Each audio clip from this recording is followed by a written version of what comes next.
आज हम बात करेंगे टेम्परल मैंडेट थ्योरी की, जिसे democracy is time based governance भी कहते हैं।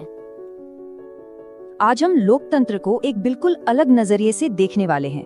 एक ऐसा नजरिया जिसे टेम्पोरल मैंडेट थ्योरी कहा जाता है।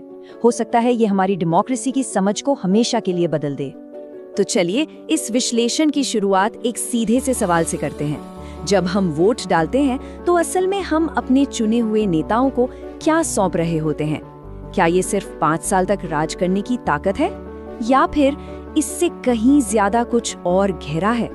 तो चलिए देखते हैं लोकतंत्र के इस नए दृष्टिकोण को। ये थ्योरी हमें एक ऐसा एंगल देती है जो हमारी अब तक की सोच से बिल्कुल अलग है और काफी आगे भी। ठीक है, तो बात सिर्फ पावर की नहीं है, बात है समय की। हाँ, बिल्कुल सही सुना, समय। टेम्पोरल मैंडेट थ्योरी कहती है कि लोकतंत्र असल में हमारे कलेक्टिव फ्यूचर यानी हमारे सामूहिक भविष्य के समय का खेल है। हम वोट देकर सरकार को अपने भविष्य पर फैसला लेने का हक देते हैं। और अगर ये समय का खेल है तो इसका मतलब ये हुआ कि हमारा और सरकार का रिश्ता भी बदल जाता है। ये एक तरह का समय आधारित सामाजिक अनुबंध बन जाता है। तो ये टेम्पोरल मैंडेट थ्योरी या TMT है क्या चीज? सीधे शब्दों में ये थ्योरी कहती है कि हम वोटर्स सरकार को एक लिमिटेड टाइम के लिए अपने कलेक्टिव फ्यूचर के बारे में फैसला लेने का हक देते हैं। और इस थ्योरी का पूरा सार इसी एक लाइन में है, सामूहिक भविष्य पर निर्णय लेने का सीमित समयाधिकार। मतलब ये सिर्फ पावर का ट्रांसफर नहीं है, ये तो एक लाइसेंस है, एक तय समय के लिए हमारे भविष्य की दिशा तय करने का लाइसेंस। और देखिए, यही बात हमारे और सरकार के रिश्ते को एक टाइम बेस्ड सोशल कॉन्ट्रैक्ट बना देती है। हम अपना भविष्य कुछ समय के लिए किसी के हवाले कर रहे हैं और उम्मीद करते हैं कि वो इसका सही इस्तेमाल करेंगे।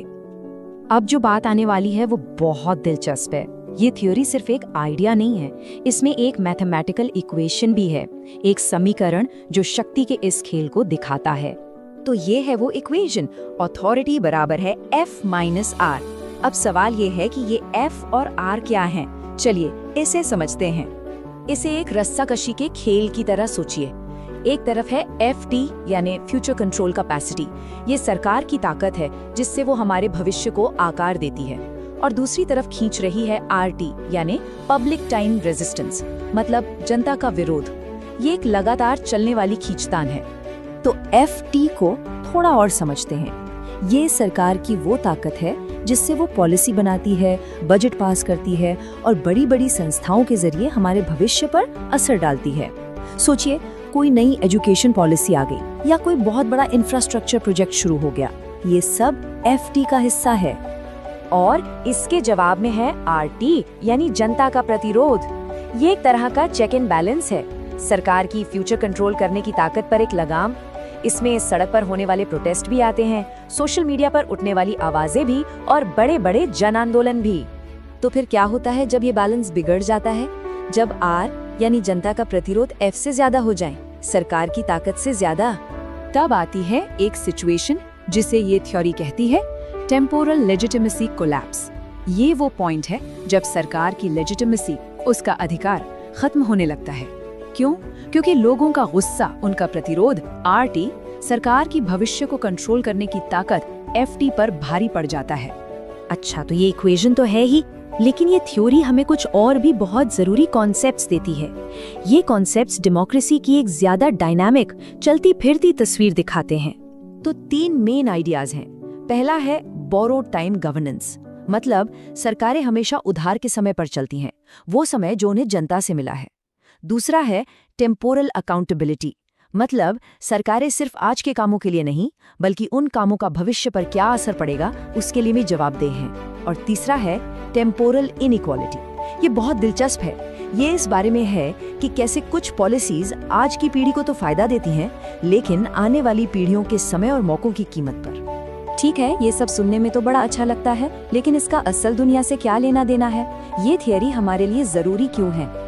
इसका जवाब ये है कि TMT हमें आज के बड़े बड़े पॉलिटिकल मुद्दों को समझने का एक बिल्कुल नया फ्रेमवर्क, एक नया चश्मा देती है। जैसे इस फ्रेमवर्क से हम किसी भी नई पॉलिसी को देख सकते हैं और पूछ सकते हैं इससे किसके भविष्य को फायदा हो रहा है। या फिर इमरजेंसी पावर्स के बारे में सोचिए, क्या वो हमारे कलेक्टिव फ्यूचर को हमेशा के लिए बदल रही हैं? और सबसे बड़ा सवाल, इंटरजेनरेशनल जस्टिस का, क्या आज के हमारे फैसले आने वाली पीढ़ियों का समय छीन रहे हैं? तो आज की ये सारी बातचीत हमें एक बहुत बड़े सवाल पर लाकर छोड़ देती है। अगली बार जब भविष्य के बारे में सोचें, तो क्या उसे सिर्फ आने वाले कल की तरह देखेंगे, या फिर एक पॉलिटिकल पावर की तरह, एक ऐसी पावर जिसे हम कुछ वक्त के लिए किसी और को सौंप देते हैं? सोचने वाली बात है ना? अगर आपको यह वीडियो जानकारीपूर्ण लगा तो इसे लाइक करें, शेयर करें और ऐसे ही